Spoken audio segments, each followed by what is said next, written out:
वहाँ हमारी भी उपस्थिति थी एक गेस्ट के रूप में।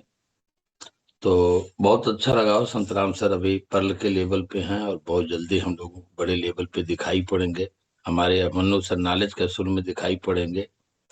और अभी मदन साहा जी दो प्रोडक्ट के बारे में, मसाला के बारे में बता रहे थे कि वेजिटेरियन बाइट से कैसे हम टिक्का बना सकते हैं और पकौड़ा कैसे प्रोटीन से बना सकते हैं। तो सच बताओ, जीभ पे जो है लार आ गई।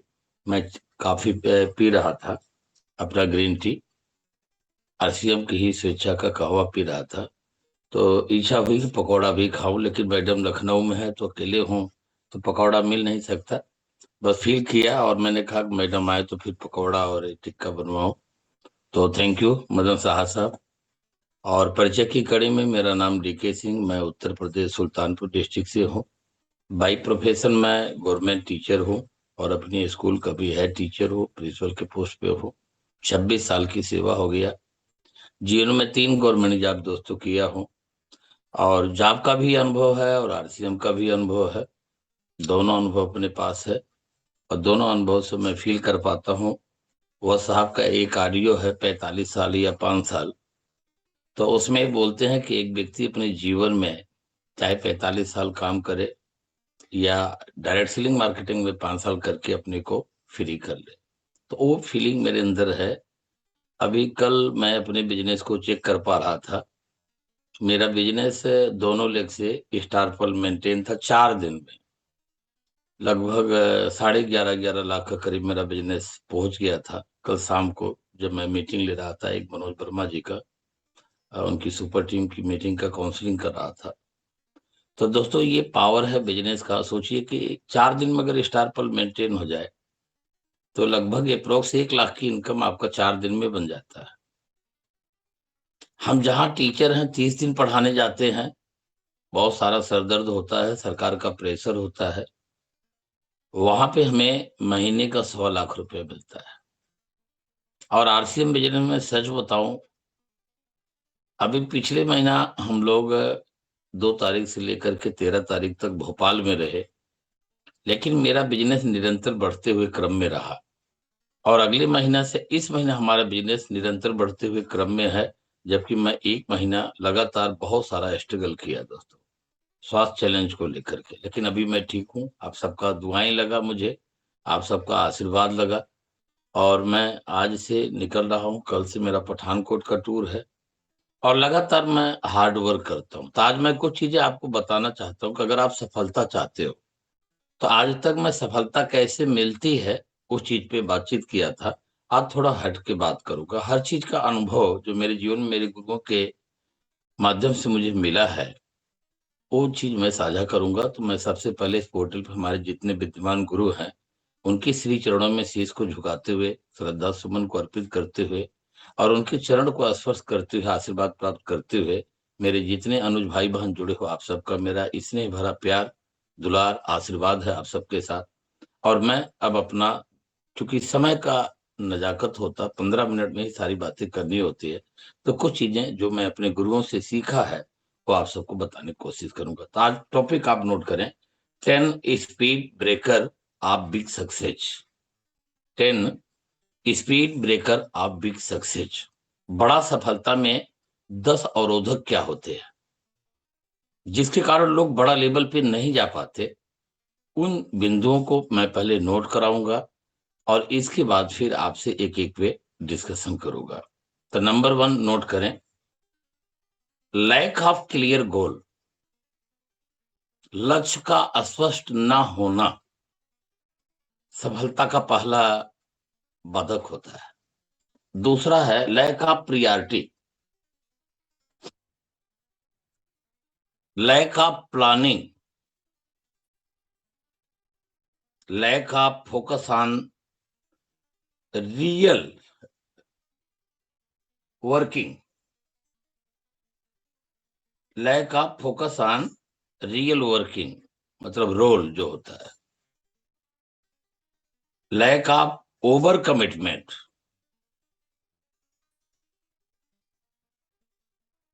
Fear of failure of success, असफलता का डर, लैक ऑफ सेल्फ चेंज।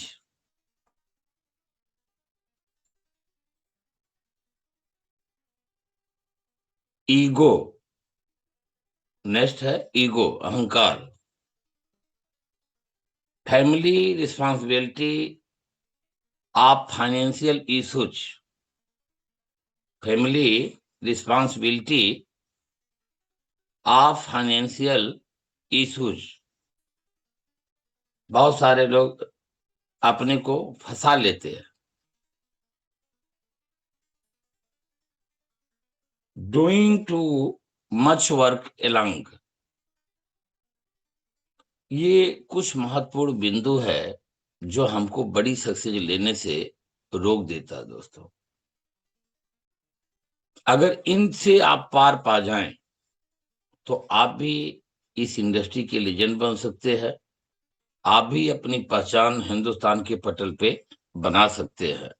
तो मैं 2-2 मिनट जो भी मेरे पास समय 1-1 मिनट बचेगा उसमें मैं थोड़ा सा आपको प्रकाश डालना चाहूंगा। तो मैंने लिखा कि लैक ऑफ क्लियर गोल, गोल का स्पष्ट न होना। देखिए कहा गया ना, लक्ष्य न ओझल होने पाए, कदम मिला के चल, और मंजिल मुझे आज चाहिए नहीं चाहिए कल।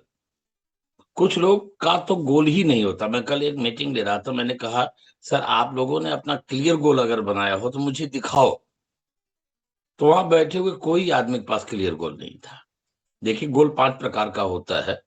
पहला गोल होता है long time goal, mid time goal, short time goal, monthly गोल और डेली का गोल। अगर ये पांचों गोल हम अचीव करना चाहते हैं तो सबसे पहले नीचे से हमें चलना पड़ता है डेली का गोल। डेली आप सुबह कितने बजे उठते हैं, आपका मिरेकल मॉर्निंग में कितने लोग जुड़ते हैं, आप डेली कितना प्लान एक्शन करते हैं, क्या आप अपने अपलाइन और लाइफलाइन से बातचीत करते हैं, क्या आप 20-25 मिनट बुक रीडिंग करते हैं, क्या आप ऑडियो वीडियो सुनते हैं। तो अगर ये सब कुछ जो एक नेटवर्क मार्केटिंग के अंदर एक व्यक्ति को कामयाब बनाता है, इन बिंदुओं पे आप काम नहीं करते हैं तो सफलता के बारे में कैसे सोच सकते हैं। हम अपने गुरुओं के साथ बैठ करके मंथली गोल डिसाइड करते हैं कि इस महीना हमें कितनी ज्वाइनिंग करानी है, कितनी कंसल्टेंसी प्लान में आगे बढ़ानी है, कितना मीटिंग होम मीटिंग करनी है।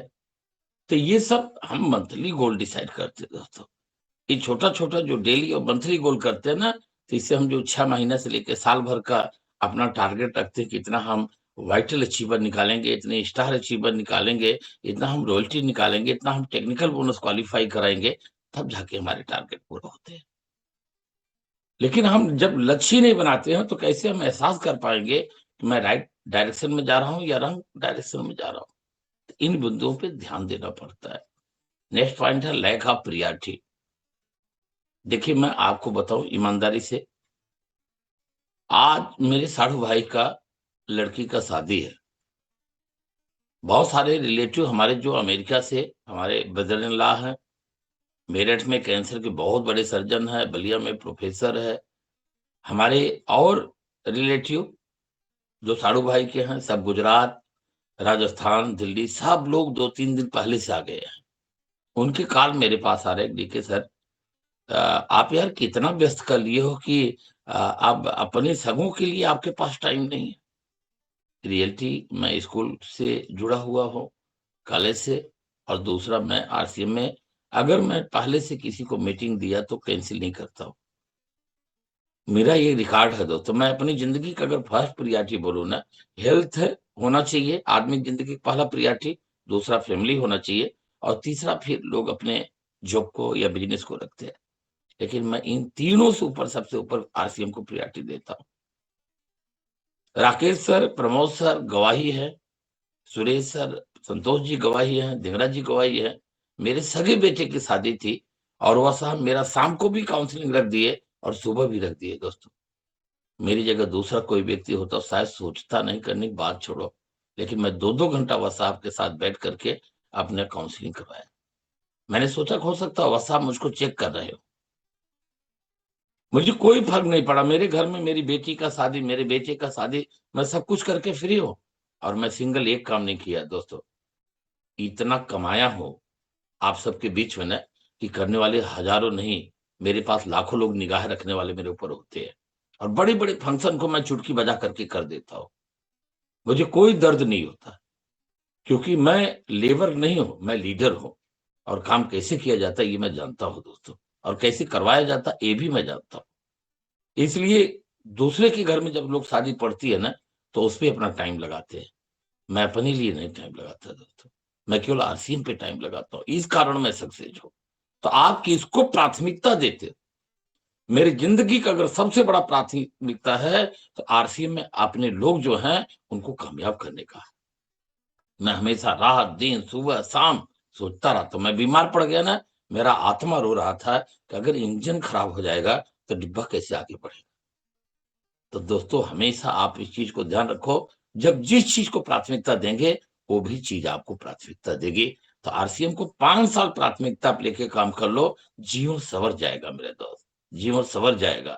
2030 तक भारत का कोई ऐसा कोना नहीं होगा जहां आप सबका नाम हम नंबर 1 पे न लेके जाएंगे दोस्तों। आप सबका गुरुओं का आशीर्वाद लेके। नेक्स्ट पॉइंट लिखिए, लैक ऑफ प्लानिंग। अपनी कार्य योजना बना करके काम करें।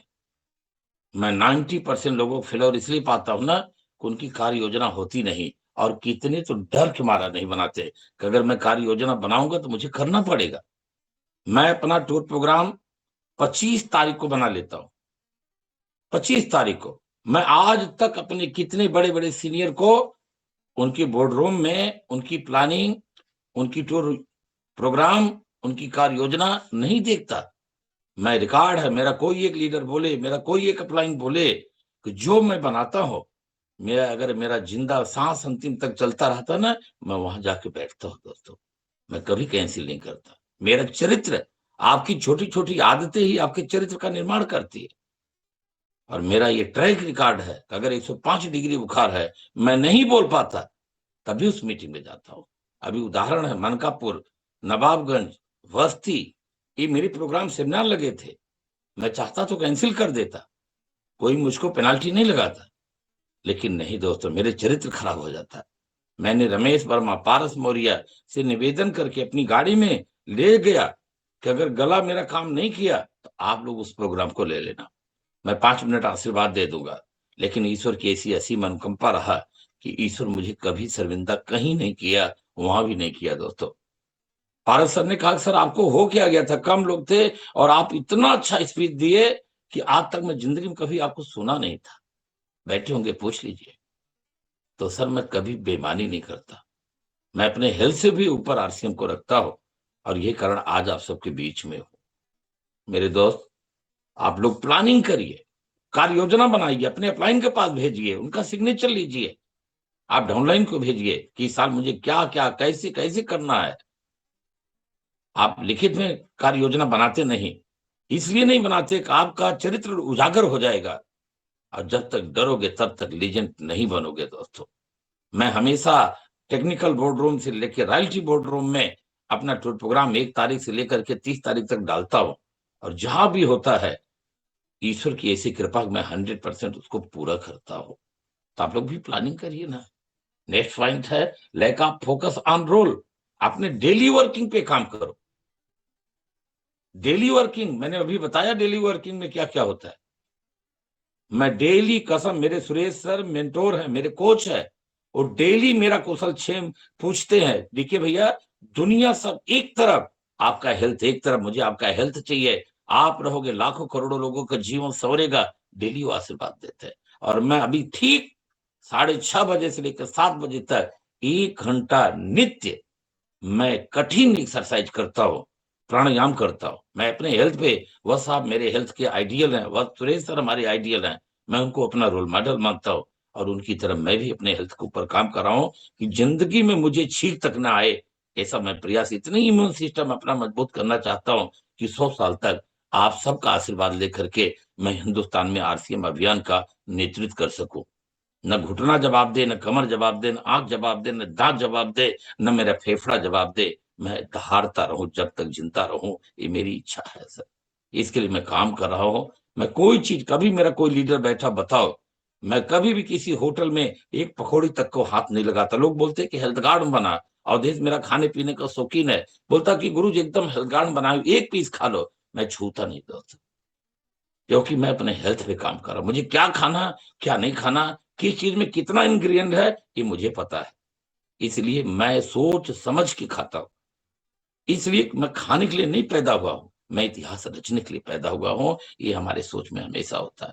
तो आप क्या डेली खाते हो, क्या पढ़ते हो, क्या सोचते हो, वही आपका निर्माण होता है दोस्तों। तो आप लोग आज से ना अच्छी आदतें डालें, इतिहास रचने के बारे में। वर्ष आपको किस चीज की जरूरत है? शिखर पे बैठे हैं, लेकिन एक छोटा बच्चे की तरह जिम में जाकर के पसीना बहा रहे हैं, और डेली फेसबुक पे दिखाने के लिए नहीं, आपको हमको प्रेरित करने के लिए कि मैं कर सकता हूं तो तू भी कर सकता है। तो करो यार।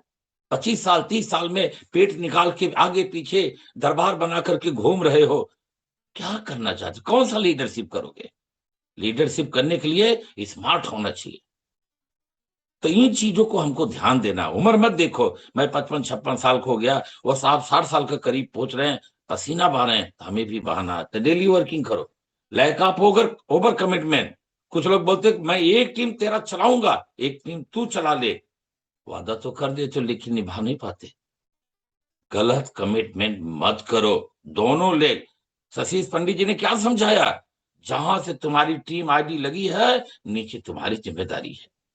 मैंने आज तक कभी किसी अपलाइन से ये नहीं कहा कि गुरु जी ये मदद कर दो। एक बार रमेश प्रजापति जी प्यार से, बहुत मुझको मानते हैं, 500 रुपया निकाला, मेरे पॉकेट में डाल दिया। मैं नया नया आरसीएम में जुड़ा था।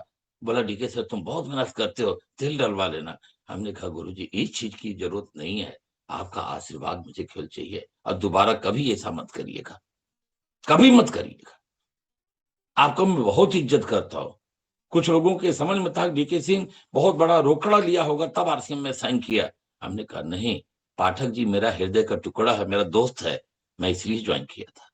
पिछली कंपनी में मेरे डाउनलाइन में बहुत नीचे थे, मैं उनका सीनियर था, लेकिन जब इस प्रस्ताव को आरसीएम को मेरी जिंदगी में लेके आया, तो मैंने इसलिए नहीं देखा कि मैं उसका अपलाइन हूं, मेरा डाउनलाइन है, कभी नहीं सोचा। मैं एक पवित्र रिश्ता अपने मित्र का देखा कि एक बार मेरे कहने से वो मेरे साथ काम किया था, आज इस प्रस्ताव को लेकर आया, तो मैं इसके साथ जीवन पर्यंत सच्ची हृदय से काम करूंगा। और दोनों मित्र मिल करके आज पूरे भारत में इतिहास रच रहे हैं दोस्तों। ये मित्रता हमारी आज नहीं, पीढ़ी दर पीढ़ी अब हमारे बच्चों के साथ बनी रहेगी। इस पवित्र सोच के साथ मैंने काम किया और आगे करता रहूंगा। जब भी पाठक सर को मुझे छींक भी आती है ना, वो मेरे दाहिने पे खड़ा मिलता है। ये दोस्ती होता है। आप लोग ना टीम मांगते हो, आप लोग ओवर कमिटमेंट करते हो, अपलाइन के साथ डाउनलाइन के साथ मत करो सर। जो सच्चा है एथिकल काम करो, अपने ऊपर विश्वास करो।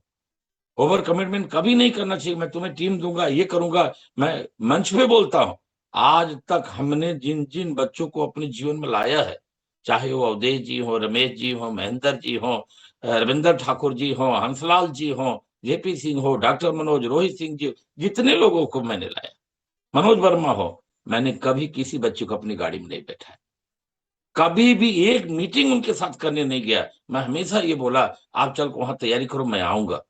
और मैं ठीक समय से पहले पहुंच करके उनका हौसला बढ़ाया दोस्तों। आप लोग क्या करते हो, गाड़ी ले जाकर उनको भरते हो, लेके जाते हो, तो जब गलत संस्कार डालोगे तो टीम तो नहीं चलेगी। उनको आत्मनिर्भर बनाओ। मैं अपने किसी लीडर, देखो मंच पे नेशनल पोर्टल पे बोल रहा हूँ, सिंगल लीडर को आज तक अपनी गाड़ी में नहीं बैठा है, न मैं किसी अपलाइन की गाड़ी में बैठ करके घूमा। हाँ, धिंगरा सर शुरू में पंजाब में मैं जब जाता था, तो 2 4 5 मीटिंग में मेरे साथ वो अपनी गोदी में बैठा के मुझको लेके गए। मैं उनका एहसानमंद हूँ।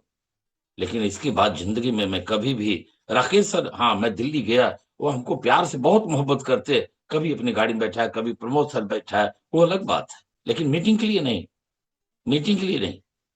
तो दोस्तों ना, आप आत्मनिर्भर बनो और अपनी टीम बनाओ, और गलत कमिटमेंट कभी मत करो। नेक्स्ट पॉइंट जल्दी से नोट करो, fear of failure of success. देखिए हमारे राकेश सर बहुत ऊंची बात बोलते हैं कि हमारी पत्नी आज तक घोड़ा से गिरी नहीं। अभी बीजे विरोधिया सर के स्पीच में सुना कि हमारे सीनियर राकेश सर बोलते हैं हमारी पत्नी कभी घोड़ा से गिरा नहीं। इसलिए नहीं गिरी हमारी सुदेश भाभी, वो घोड़ा चढ़ी नहीं। जब घोड़ा पे चढ़ोगे तभी गिरोगे। असफलता की ही कोख से सफलता जन्म लेती है, नोट कर लीजिए। जो आदमी असफल होगा वही सफल बनेगा दोस्तों।